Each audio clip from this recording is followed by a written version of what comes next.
नमस्कार दोस्तों, account classes में मैं आप सभी का स्वागत करता हूं।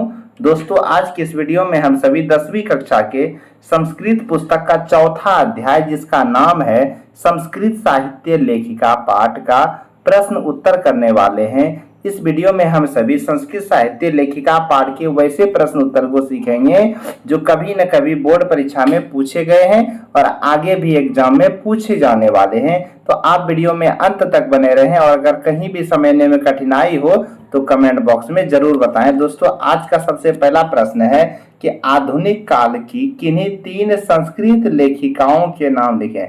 आधुनिक काल की किन्हीं 3 संस्कृत लेखिकाओं के नाम लिखें। तो इसका उत्तर होगा आधुनिक काल की संस्कृत लेखिकाओं के नाम निम्नलिखित हैं। आधुनिक काल की संस्कृत लेखिकाओं के नाम निम्नलिखित हैं। पहला क्या होगा?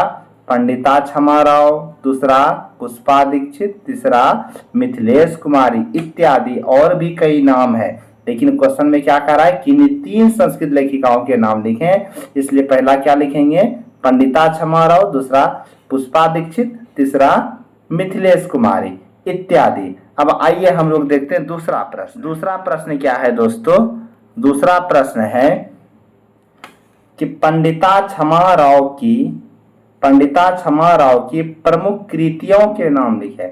पंडिता क्षमा राव की प्रमुख कृतियों के नाम लिखें। तो उत्तर होगा पंडिता क्षमा राव की प्रमुख कृतियां निम्नलिखित हैं। पंडिता क्षमा राव की प्रमुख कृतियां निम्नलिखित हैं। पहला शंकर चरितम, सत्याग्रह गीता, मीरा लहरी, कथा मुक्तावली, ग्राम ज्योति इत्यादि।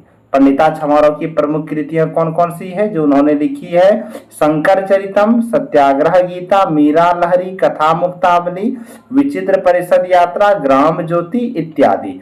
अगला आइए देखिएगा क्वेश्चन नंबर 3 क्या है दोस्तों? प्रश्न नंबर 3 है कि संस्कृत साहित्य के संवर्धन में पंडिता क्षमा राव के योगदान का उल्लेख करें। क्या कह रहा है कि संस्कृत साहित्य के संवर्धन में पंडिता क्षमा राव के योगदान का उल्लेख करें। तो इसका उत्तर देखिएगा क्या होगा कि संस्कृत साहित्य में आधुनिक समय की लेखिकाओं में पंडिता क्षमा राव अति प्रसिद्ध है। संस्कृत साहित्य में आधुनिक समय की लेखिकाओं में पंडिता क्षमा राव अति प्रसिद्ध है। शंकर चरितम उनकी अनुपम रचना है। गांधी दर्शन से प्रभावित होकर उन्होंने सत्याग्रह गीता, मीरा लहरी, कथा मुक्तावली, विचित्र परिषद कथा मुक्तावली, ग्राम ज्योति आदि रचना की है।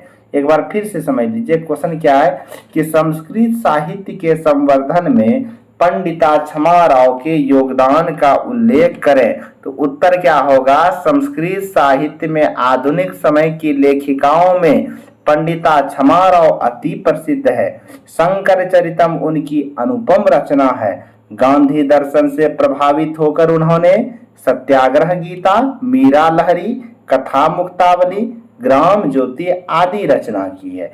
अब आइएगा दोस्तों प्रश्न नंबर 4 क्या है? प्रश्न नंबर 4 है कि विजयांका को सर्व शुक्ला सरस्वती क्यों कहा गया है? विजयांका को सर्व शुक्ला सरस्वती क्यों कहा गया है? देखिएगा दोस्तों, एक कवि थे दंडी नाम करके और कवि दंडी ने विजयांका को सर्व शुक्ला की उपाधि दी है। तो वही प्रश्न है कि विजयांका को सर्व शुक्ला क्यों कहा गया है? विजयांका को सर्व शुक्ला क्यों कहा गया है? तो इसका उत्तर होगा विजयांका श्याम वर्ण की थी। कैसी थी? श्याम वर्ण का मतलब काली थी। विजयांका श्याम वर्ण की थी। उनकी रचना ज्योतिर्मय थी, यानी उसकी रचना जो थी वो कैसी थी? ज्योतिर्मय थी, यानी ज्ञानवर्धक थी। इनकी लेखन कला से प्रभावित होकर कवि दंडी ने इसे सर्व शुक्ला कहा। कहने का मतलब विजयांका श्याम वर्ण की थी, लेकिन उसकी जो रचना थी ना वो ज्ञानवर्धक थी, ज्योतिर्मय थी। इसलिए लेखन कला मतलब इसीलिए कवि दंडी ने उसके इस प्रभाव से लेखन कला से प्रभावित होकर कवि दंडी ने इसे सर्व शुक्ला कहा है। क्या कहा है? सर्व शुक्ला कहा है। तो यह आइएगा अब हम लोग देखते हैं दोस्तों प्रश्न नंबर 5।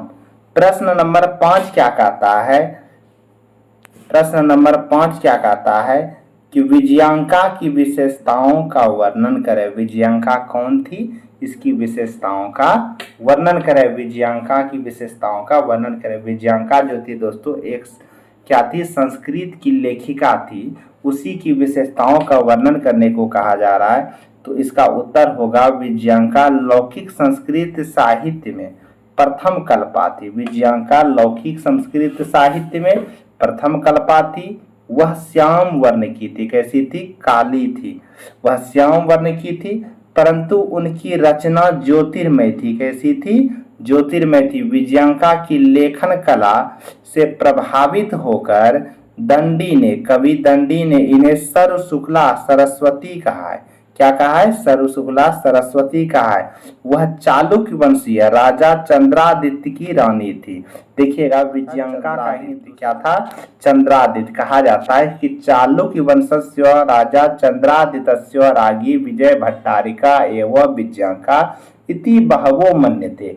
अनेकों विद्वानों का मानना है कि चालुक्य वंश के शासक राजा चंद्रादित्य की पत्नी विजय भट्टारिका ही विजयांका थी। यानी विजयांका का दूसरा नाम क्या है कि विजय भट्टारिका। ठीक है, तो इसका उत्तर क्या होगा, विजयांका की विशेषताओं का वर्णन करें तो उत्तर होगा विजयांका लौकिक संस्कृत साहित्य में प्रथम कल्पा थी, यानी प्रथम स्थान पर है। वह श्याम वर्ण थी। कैसी थी, काली थी, परंतु उनकी रचना ज्योतिर्मय थी, यानी ज्ञानवर्धक थी। विजयांका की लेखन कला से प्रभावित होकर कवि दंडी ने इन्हें सर्व शुक्ला सरस्वती कहा है। सरस्वती कहा है। वह चालुक्य वंशीय राजा चंद्रादित्य की रानी थी। किसकी पत्नी थी, राजा चंद्रादित्य की पत्नी थी। अब आइएगा दोस्तों हम लोग देखते हैं प्रश्न नंबर 6 क्या। प्रश्न नंबर 6 है कि संस्कृत साहित्य के संवर्धन में विजयनगर का क्या योगदान रहा। संस्कृत साहित्य के संवर्धन में विजयनगर का क्या योगदान रहा है। संस्कृत साहित्य के संवर्धन में, यानी संस्कृत साहित्य को आगे बढ़ाने में विजयनगर साम्राज्य, विजयनगर जो है दोस्तों दक्षिण भारत में पाए जाते हैं। विजयनगर किधर है, दक्षिण भारत में पाए जाते हैं। विजयनगर एक राज्य हुआ करता था प्राचीन काल में। तो वही कहा जाता है कि संस्कृत साहित्य को विकसित करने में, संवर्धन में विजयनगर का क्या योगदान रहा है। तो इसका उत्तर होगा दोस्तों कि संस्कृत साहित्य के संवर्धन में विजयनगर का महत्वपूर्ण योगदान रहा है। संस्कृत साहित्य के संवर्धन में विजयनगर का महत्वपूर्ण योगदान रहा है। यहाँ के राजाओं ने संस्कृत भाषा के संरक्षण के लिए महान प्रयास किए। इनकी रानियां संस्कृत साहित्य की रचना में कुशल थी। महाराज कंपन राय की रानी या पत्नी बोल सकते हैं या रानी, महाराज कंपन राय की रानी गंगा देवी ने अपने पति के मदुरै विजय की घटना पर आधारित एक महाकाव्य मदुरा विजयम की रचना की है। मदुरा विजयम की रचना की है। जबकि महाराज अच्युत राय की रानी तिरुमलांबा ने वरदाम्बिका परिणय नामक चंपू काव्य की रचना की। ये इसका उत्तर है दोस्तों। तो इसे आप लोगों को लिख लेना है और याद कर लेना, ताकि बोर्ड एग्जाम में जब ये प्रश्न आए तो आप लोग का एग्जाम में छूटे नहीं। प्रश्न क्या, एक बार फिर से समझ लीजिए कि संस्कृत साहित्य के संवर्धन में विजयनगर का क्या योगदान रहा है। अब तो इसका उत्तर देखिएगा क्या है कि संस्कृत साहित्य के संवर्धन में विजयनगर का महत्वपूर्ण योगदान रहा है। यहाँ के राजाओं ने संस्कृत भाषा के संरक्षण के लिए महान प्रयास किए। इनकी रानियां संस्कृत साहित्य की रचना में कुशल थी। महाराज कंपन राय की रानी गंगा देवी ने अपने पति के मदुरै विजयम की घटना पर आधारित एक महाकाव्य मदुरा विजयम की रचना की। जबकि महाराज अच्युत राय की पत्नी या रानी तिरुमलांबा ने वरदाम्बिका परिणय नामक चंपू काव्य की रचना की। किसका रचना की, चंपू काव्य। अब आइएगा देखिएगा दोस्तों प्रश्न नंबर 7 है और ये लास्ट प्रश्न है। प्रश्न नंबर 7 क्या कहता है दोस्तों, देखिएगा कि कौन कौन सी दक्षिण भारतीय संस्कृत लेखिकाएं अपने अस्फुट पद्यों के लिए प्रसिद्ध है। कौन कौन सी दक्षिण भारतीय संस्कृत लेखिकाएं अपने अस्फुट पद्यों के लिए प्रसिद्ध है। तो इसका उत्तर देखिएगा दोस्तों, शीला भट्टारिका, देवकुमारिका, राम भद्रांबा आदि दक्षिण भारतीय संस्कृत लेखिकाएं अपने अस्फुटित पद्यों के लिए प्रसिद्ध है। कौन कौन? शीला, भट्टारिका, देव कुमारिका, राम भद्रांबा आदि दक्षिण भारतीय संस्कृत लेखिकाएं अपने अस्फुट पद्यों के लिए प्रसिद्ध है।